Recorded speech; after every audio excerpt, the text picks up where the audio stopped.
খুলে দেবে। আপনার যে প্রচারটা সেটা তো প্রচার করলেন, যাই হোক, মানে ওনারা তো সংবাদটা প্রচার করলো। এখন আপনি থাকেন একা একা থাকেন এই নির্বাচন কমিশনের প্রধান ফটকের প্রধান গেট। এখন অফিস চলাকালীন সময়ে ওনারা যাতায়াত করবেন, এই জন্য এই গেটটা যাতে খালি থাকে। করবেন না, করবেন, আপনি নিশ্চিত করছেন? করবেন, আসলে করবে, তাহলে খুবই ভালো। এটা হচ্ছে প্রবেশ গেট, ওইটা হচ্ছে বাহির গেট। যখন এখানে কেউ ছিল না তখনও তারা এদিকে চলাফেরা করেনি, করছে। কালকে তো আমি আজকে করেনি। এই পরিবেশ থাকলে সাংবাদিক ভাইরা দেখবেন, আমাদের পুলিশ ভাই বলছে এই ফটক দিয়ে চলাফেরা করবে, আপনারা কেউ বাধা দিবেন না, এবং আমরা দেখতে চাই তার কথা কতটুকু বাস্তবায়ন হয়। ঠিক আছে, আপনি একটু সহযোগিতা করেন বৃষ্টি না জমায়। ভাই আপনারা একটু সাইডে থাকেন, তাহলে এখান থেকে গেটটা যাতে গাড়ি যায় খুলতে পারে সেই অবস্থা, সেই স্পেসটা। ক্লেমিং করেন না, এটা যদি ফাঁকা ছিল, যে গাড়ি যায় বা না যায়, তারা যায় না, তারা ইচ্ছে যায়, আমাদের সামনে আসতে চায় না তারা। আপনি বিষয়টা ভিতর থেকে জানেন, তারা আমাদের সামনে আসতে চায় না। আমার সঙ্গে তো কথা হচ্ছে। হ্যাঁ, এটা প্রধান গেট, প্রবেশ গেট, এটা পুরোটাই ফাঁকা ছিল, তারা এদিক দিয়ে যাওয়া আর এটা পকেট গেট, এখান থেকে মানুষ হেঁটে প্রবেশ করবে। হ্যাঁ, এদিক দিয়েও তারা যাওয়া আসা করছে। যারা সেবা নিতে আসবে তারা এখান দিয়ে যাবে, আর যারা গাড়ি নিয়ে সব ওই গেট দিয়ে করেছে। এই পরিবেশটা মানে তাহলে জানেন না, আপনি মিসগাইড করেন না সবাইকে, আপনি জানেন না এটা। আমার কথাটা পরিষ্কার, আমি বলছি আপনার বসে থাকা আমি আচ্ছা, আপনার চলাফেরা করবে, এই গেট ফাঁকা হয়ে যাবে এখনই। আমি দেখতে চাই যে আপনি এই গেট খুলেন কিনা, চলবে সেটাই দেখতে চাই। আপনি এই গেট খুলেন কিনা আমি দেখতে চাই। আপনারা সবাই খেয়াল রাখবেন, এই পুরো ফাঁকা করে দেন এই পাশ থেকে, দেখি উনি গেট খুলে কিনা।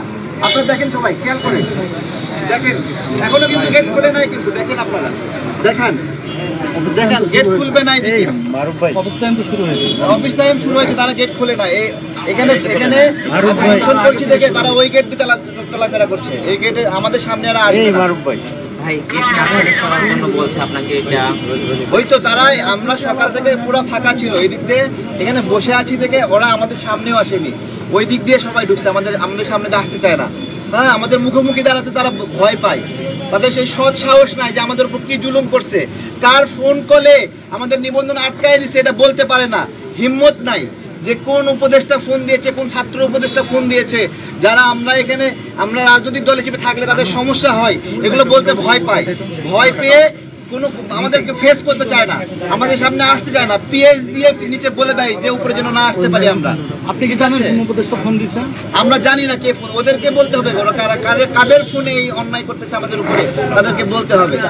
হ্যাঁ, কোন ছাত্র উপদেষ্টার ফোনে আমাদের নিবন্ধন আটকে দিয়েছে ওদেরকে বলতে হবে। শুধু আদেশ বাস্তবায়ন করলে হবে, বলতে হবে না, বলতে হবে না। আমাদের রাজনীতি হলে এনসিপির সমস্যা কি, ছাত্র উপদেষ্টাদের সমস্যা কি, সমালোচনা করব না আমরা। কথা বলার কারণে রাগ করবে আমাদের উপরে, কথা বলার কারণে, সমালোচনা করার কারণে আমাদের উপরে প্রতিহিংসাপূর্ণ আচরণ করবে, আমাদের উপরে প্রতিশোধ নেবে, তাই তো নেক। আমরা এখানে আছি, এখানে আমাদের বাঁচার অধিকার নাই। আপনার সাথে কথা বলেছে কিনা? ঠিক আছে, ঠিক আছে, একটু সবাই গেট ফাঁকা করে দেন, তারা দেখি যাও, আপনারা খেয়াল রাখবেন গেটটা খুলছে কিনা, এবং এই নিয়ে একটা প্রতিবেদন করবেন। তারা গেট খুলবে না, জীবনে গেট খুলবে না। মাইক্রোফোন এনে ফেলাইয়া দিছে। এই পকেট গেট খুলে ফাঁকা করে দেন, আপনারা ভিডিও করেন দূর থেকে, দেখেন গেট খুলে কিনা। হ্যাঁ, খুলুক। এটা সকাল থেকে বন্ধ করে দিচ্ছে, এই দিক দিয়ে কেউ যাওয়া আসি করে না, বলে দিচ্ছে ওই দিক দিয়ে যান, এই দিক দিয়ে বন্ধ আজকে। আপনারা দেখেন দূর থেকে ভিডিও করেন, দেখেন এই পকেট গেট খোলা রাখে কিনা। এখান থেকে খারাপ সরে নিয়ে গেছে।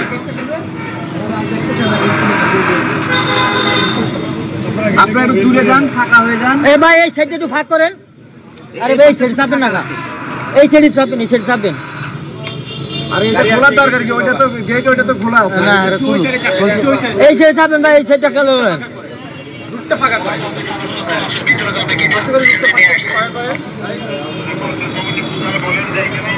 এই মুহূর্তে আমরা দেখতে পাচ্ছেন তার এখানে একটা ডিটেইলস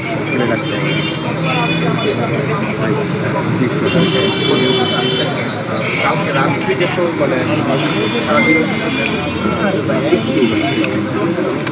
ভাই ভাই এই গেটটা খোলা রাখেন ভাই, এই সাইডে যাবেন ভাই, এই সাইডে যাবেন ভাই, এই ভাই ভিতরে গেলে ভাই এই সাইডে খোলা রাখেন গেট খুলছে, ঢোকেন ভাই, এই সাইডে ক্লিয়ার রাখেন বলছে না গেট খোলা।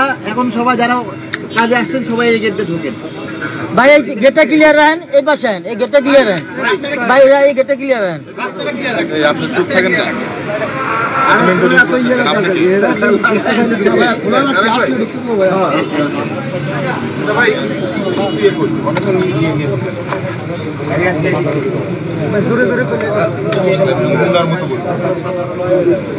আমরা লক্ষ্য করলাম কাল থেকে আপনি রয়েছেন এবং আমরা শুনতে পেলাম বিভিন্ন রাজনৈতিক দল আসলে এখন আপনার সঙ্গে সংহতি জানাবে।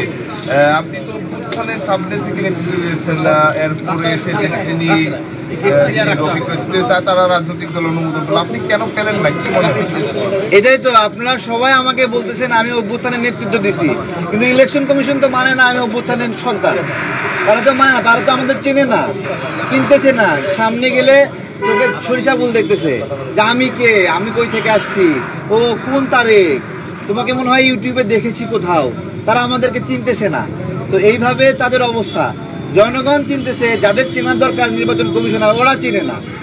হ্যাঁ, তাদের সাথে আমাদের সম্পর্ক হওয়ার কথা না, রাজনৈতিক দল নির্বাচন কমিশনার চেনে না। ঠিক আছে, আর এই যে না চিনার কারণটার পিছনে কি কোনো রাজনৈতিক এখন চিনবে। আমরা যদি তাদেরকে হোটেল শেরাটন, হোটেল সোনারগাঁয়ে দাওয়াত দিতাম তাহলে চিনতো ডেস্টিনির মতো। হোটেল শেরাটনে গিয়ে কোন কোন ইসির সদস্যরা মিটিং করেছে আমাদের কাছে তথ্য আছে। হ্যাঁ, আমরা যদি দাওয়াত দিতাম হোটেল শেরাটনে সোনারগাঁয়ে তাহলে হয়তো আমাদেরকে চিনতো। এমনি তো খালি মুখে চেনা যায় না। আপনি বিভিন্ন রাজনৈতিক দলগুলো সমালোচনা করেন, কথা বলেন। এনসিপি সম্প্রতি নিবন্ধন পেল, আমজনতার দল নামে আরেকটি জায়গায় তারাও আসলে নিবন্ধন। দেখেন, আপনি প্রশ্ন করেছেন আমজনতার দল নামে একটা নিবন্ধন পাইলো, কিন্তু আমার দলের নাম কি? আমজনতার দল। এই ডেস্টিনি কোম্পানিটা তারা আমজনতার দলের নাম নকল করে আমজনতা দিছে, পরে চেঞ্জ করে আবার আমজনগণ দিছে।